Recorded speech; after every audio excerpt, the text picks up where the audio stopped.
it's David Gom in the Stained Glass Studio, and I wanted to talk a little bit about making a jig for cutting repeated pieces, especially if you're going to cut pieces like bevels. You know, because sometimes you'll have a bevel that will be in a pattern and will repeat across, but then on the edge you'll need to cut off corners, and sometimes cut them in half. So that can be a very important thing, and this will help you to have much more consistent results. You know, cutting them by hand is okay, but this will give you a lot better consistency. Now, in order to cut with your strip cutter, you'll need to start with a board. And so you start with a small board and a strip of wood. Now on this table, I've got a long strip of wood for running my strip cutter. And on the jig, I do the same thing so that I can run my strip cutter back and forth on the board itself. So you'll need a board, you'll need a cleat. Now the board can be any size. 12 by 12 works really well. It seems to be a standard size that we have in our studio, and you want to use plywood because it's nice and stable. Now, the size of the wood cleat, 3/4 inch thick and by 1.5 inch wide is a really good size. So that'll work for you. Then the next step 2, is you want to cut 2 wood strips. Now you see I've got these 2 wood strips here. And actually, an 1/8 inch thick piece of wood will be perfect.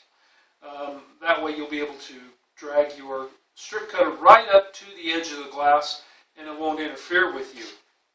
Now, you knock off the corners so that there's extra room, so that your cutter won't run into it, and it'll be able to slide up even closer to the edge of the glass where you want it, where you want to be able to cut it and score it.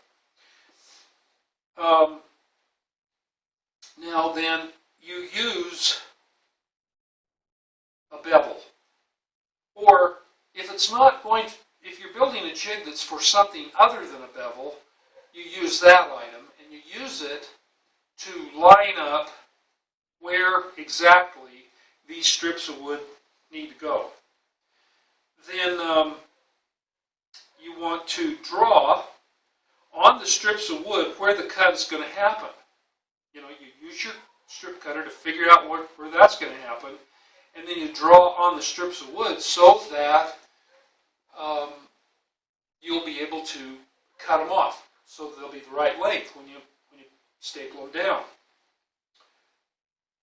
Then the third thing then is you use the strip cutter to mark the placement of where the strips are going to go.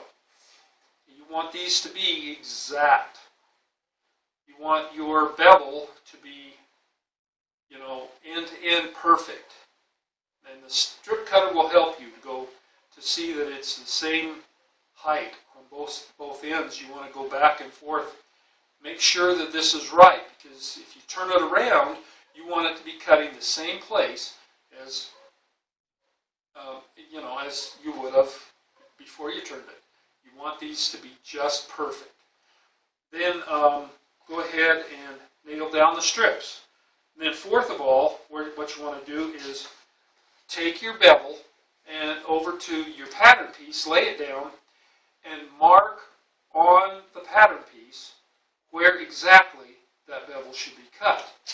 Then you take your bevel back over to this new jig that you've just built and set the bevel in place and set your strip cutter to the line, and it's as easy as that. Then you'll be able to cut bevels all day long, and they'll all be the same.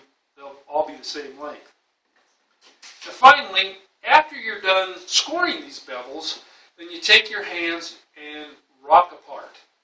Sometimes you'll find that you're doing just a little teeny tiny piece. There have been times where in a pattern we'll just need just a slight piece of the bevel, so we're just cutting off a tip, and your hands just aren't going to be able to be in there, so you take your Grosine breaker pliers and pop it off that way. That's pretty much it. Now, building a jig is just a wonderful resource. You build one and you'll use it over and over in your shop. Here's a picture of a window that a student of ours did.